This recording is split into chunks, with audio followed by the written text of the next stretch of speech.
Salut les amis, on se retrouve pour cette nouvelle review de Boruto. On va parler de l'épisode 21 et autant vous dire que je suis assez mitigée sur cet épisode. On voit ça tout de suite après le générique.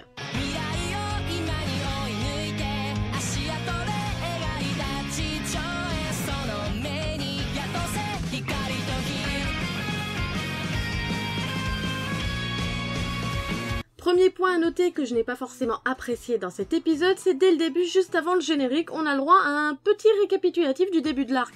Sachant qu'on est au 3e épisode et que sur les 20 derniers épisodes ça n'avait pas été fait, j'ai pas compris pourquoi est-ce que là ils nous font un résumé. J'ai plus l'impression qu'en fait c'était pour gratter 2 minutes. Ça c'est un premier point. Après, si je devais donner mon avis sur cet épisode, il est mitigé. Pour la simple et bonne raison, c'est que d'un côté, au niveau scénario, honnêtement, cet épisode était de la balle. On a des éléments importants sur les personnages, sur le scénario, sur l'avancement de l'histoire, que du bon quoi. Mais de l'autre côté, on a le droit à une qualité graphique plus que douteuse. J'ai limite l'impression que c'est l'équivalent d'un Dragon Ball Super épisode 5. Ouais, honnêtement.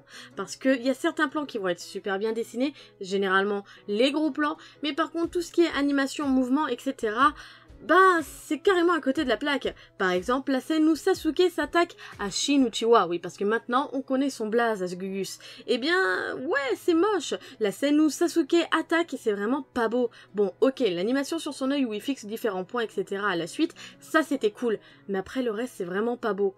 Donc je suis vraiment assez mitigée. Voilà, comme ça c'est fait, les deux éléments négatifs de cet épisode, je vous les ai dit, maintenant on va s'attaquer à tout ce qui était bon. Dans cet épisode, on va suivre deux développements parallèles. D'un côté, Sarada avec Sasuke, Naruto et Shosho, et de l'autre côté Sakura qui se réveille enfin et qui réalise que sa fille est partie à la poursuite de son paternel. D'ordinaire, dans un épisode, les scènes secondaires sont là pour combler les vides. Or là, on a l'impression que c'est les scènes les plus importantes parce qu'on apprend des choses extrêmement importantes.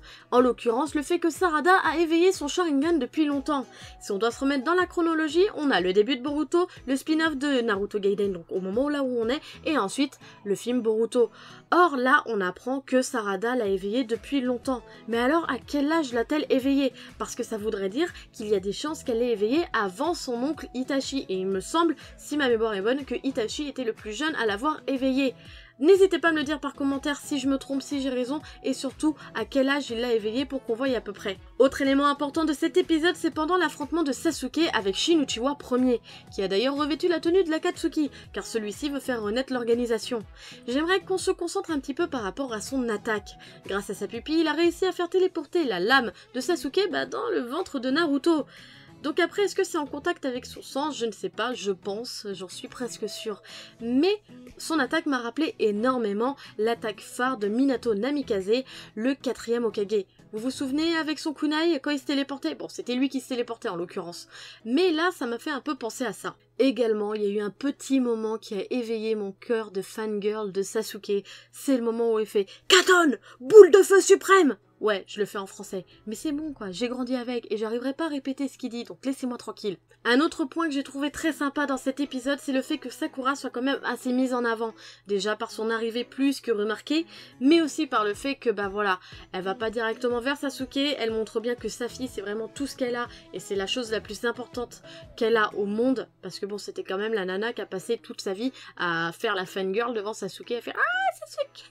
Et là, elle montre bien que Sasuke il est beau, mais elle préfère quand même sa fille. Et ça, j'ai trouvé vraiment cette petite scène très mignonne.